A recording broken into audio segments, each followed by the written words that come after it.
Okay. Hi everyone, welcome you all to BTech Buddies platform. So here in this video we are going to discuss about the to check given number is Armstrong number or not in Python programming. Okay, so here we are going to discuss about the concept along with the real lifetime example program in the live execution. So don't skip my video, watch till the end so that you will be getting clear idea regarding the Armstrong number and how to write your programs in your own way. See here, the first doubt in your mind is when the number will be becoming the Armstrong number. So let me clear that doubt. So to become a Armstrong number, here the sum of each digit power of total number of digits should be equal to the actual number.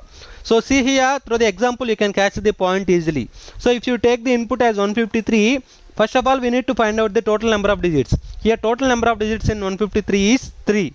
Okay, so then after if you perform 1 power 3 plus 5 power 3 plus 3 power 3, that should be equal to 153 to become the number Armstrong number. Okay, here in this case 1 into 1 into 1 plus 5 into 5 into 5 plus 3 into 3 into 3 is equal to 153. So we can call it as the 153 is an Armstrong number. Okay, so sum of each digit with power of total number of digits should be equal to the actual number. Then that case we are going to call it as the Armstrong number. So here 153 is an Armstrong number. Coming into here 1, 2, 3, 4. Here the total number of digits are 4. So if you perform 1 power 4 plus 2 power 4 plus 3 power 4 plus 4 power 4 be equal to 1, 2, 3 be equal to 1, 2, 3, 4. So here in this case if you perform this operation it is not equal to 1, 2, 3, 4. So we can call it as the not an Armstrong number. Okay, so I will show you in real lifetime example program in the live execution by taking the input 1, 2, 3, 4. So in that case we are getting the not an Armstrong number in the output screen. Okay, so that's about 1, 2, 3, 4 value. Coming into here, when you give the input 2 and 6, in this case also we are getting the Armstrong number as the output, because here in the case of 2 the total number of digits are 1. So if you perform 2 power 1, that is equal to 2, so we can call it as an Armstrong number. Coming into here, when the input is 6, in this case also the total number of digits are 1. Okay, if you perform 6 power 1, that means 6 into 1, that is equal to 6. So we can call it as an Armstrong number. Whenever this condition is true, we can call it as an Armstrong number. Otherwise, we can call it as a we can call not an Armstrong number. Okay. So before going to write the actual logic, we need to understand the concept manually. So if you understand the concept manually, then it is very easy to frame the instructions to achieve the client requirement. Okay, so let me explain the program here. So guys, if you want further Python tutorials and programming explanation, you please like, share and subscribe our channel so that you will be getting the notifications regarding Python programs with real lifetime examples. Okay, see here, in this case we are going to write the program to check whether the given number is Armstrong number or not. Okay, so the first line of instruction indicates that input from the user by the keyboard. Okay, here we have input predefined function. By using that we are taking the input from the user. So everything in the Python will be considered as string. Here the input also will be considered as string by the interpreter. Okay, that string value will be stored here in the n, because here we have used the assignment operator. Coming into here, actual number is equal to int of n. So adding the given input into integer and storing it in the actual number.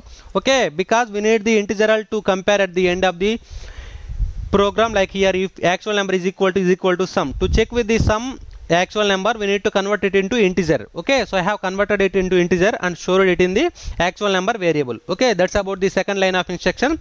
Coming into here, we need to find the total number of digits. Okay, which we need to require the finding the sum value. Okay, so I have found the len of n. Okay, as we know, the len function can be applied only on string, so that I have applying on the n value. So n is already we know string value. So len of n. Here in this case we are getting the total number of digits. Okay, so this line indicates the total number of digits. Okay, still now we have done with taking input from the user by the keyboard and storing it in one more variable, actual number variable, and finding the length of the digits. Okay, finding the total number of digits. Coming into here, then after here is the logic to find the sum of each digit power of total number of digits. Okay, here we need to find the sum value. So to find the sum value, here I am taking the sum variable and initializing it to 0, and then after using the for loop I am iterating the string value n and finding the total number of each digit power of total number of digits. Like here for I in n, in this case still the end of this value, this for loop will be iterating. for every value here I am converting the I value into integral to perform the power of I comma L. That means here we are performing the each digit power of total number of digits. Total number of digits is stored in here in L, and I value will be each digit in the string value. So that means n value. So I am not converting it into string integral value. I am considering it as string value only. So finding the each digit power of total number of digits using the sum plus is equal to power of I comma L. So here I am using the concept as short, we can call it as shorthand assignment. Shorthand